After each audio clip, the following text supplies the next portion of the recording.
Hey guys, today I'm gonna show you how to Samsung Galaxy S26 Ultra versus iPhone navigation bar which look better.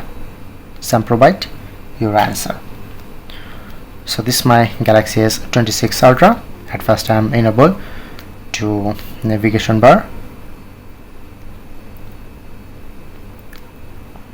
Just change this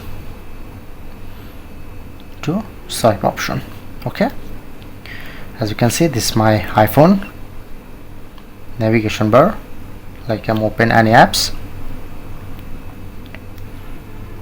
So like I'm open clock. Okay. And showing it to this bar in Galaxy S26 Ultra, but not showing it to this border in my iPhone. Okay.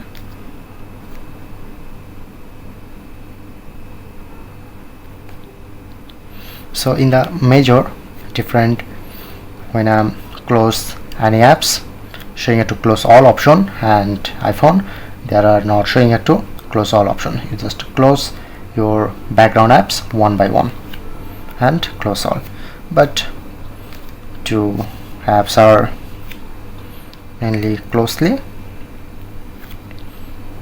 Okay.